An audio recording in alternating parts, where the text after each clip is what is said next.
The Roman Empire was not just a civilization, it was a phenomenon. Born from the ashes of a small Italian city, it grew into a colossus that straddled continents, leaving behind a legacy so profound that it still shapes our world today. Yet beneath its marble columns and golden eagles lay a web of intrigue, ambition, and bloodshed.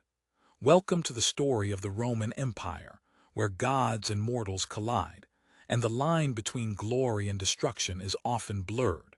In the beginning, Rome was just another city-state in central Italy, surrounded by rivals and threats. But the Romans were different.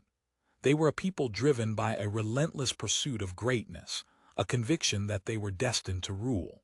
Their early history was marked by kings, then republic, and finally, an empire that would stretch from Britain to Egypt, from Spain to Syria. But it was not just wars and conquests that defined Rome, it was the people who shaped its destiny. One man who embodies the intoxicating mix of power and hubris was Julius Caesar, a brilliant general, a cunning politician, and a man who would change the course of history. Caesar's rise was meteoric. He formed the first triumvirate, defeated his rivals, and became dictator of Rome. But his ambition would be his undoing. On the Ides of March, 44 BCE, a group of senators, fearing his growing power, stabbed him to death in the Senate. But Caesar's death did not end the chaos, it merely plunged Rome into a civil war. From the ashes of that war emerged a young, ambitious general named Octavian, who would later become Augustus, Rome's first emperor. Augustus was a master of manipulation, a man who understood the art of power better than anyone. He ended the Republic, ushered in the Pax Romana, and established the Principate, Rome's imperial system. But Augustus's reign was not without its secrets. He had rivals, enemies, and even within his own family, the seeds of betrayal were sown.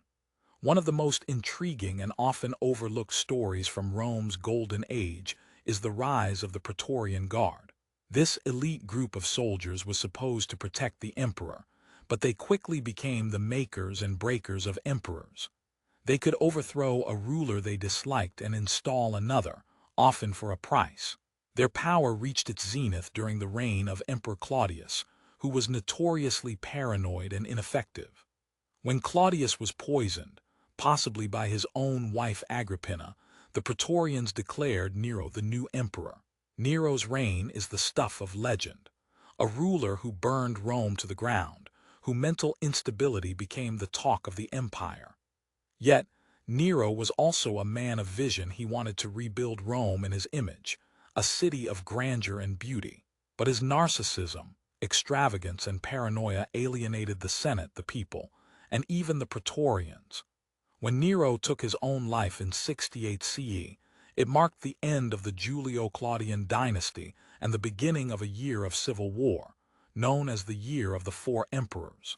The Flavian dynasty that followed brought stability, but the seeds of decline were already sown.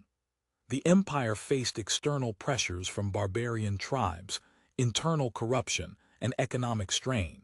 Yet even in decline, Rome produced some of its most fascinating characters.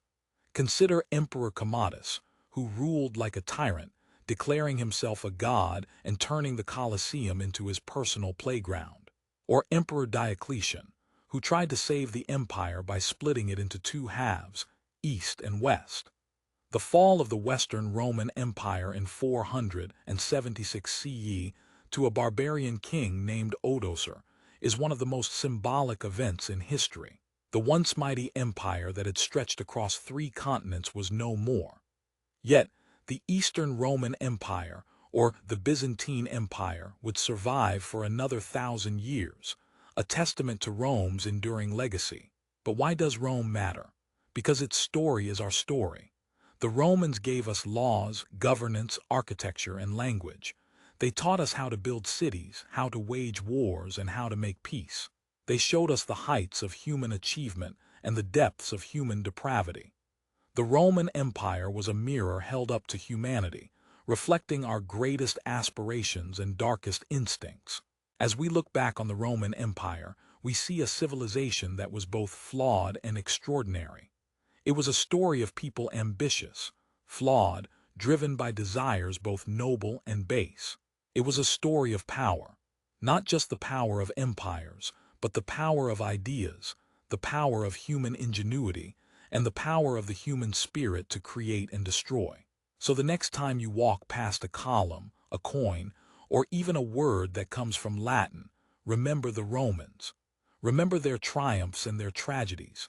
Remember that their story is not just ancient history, it is our shared heritage. And who knows, maybe in their story you'll find a little bit of yourself. If you enjoyed this journey through the Roman Empire, please hit the like button, leave a comment, and share this video with anyone who loves history as much as you do. Don't forget to subscribe to our channel for more deep dives into the untold stories of the ancient world. And as the Romans said, veil farewell until next time. Like, share, subscribe for more stories.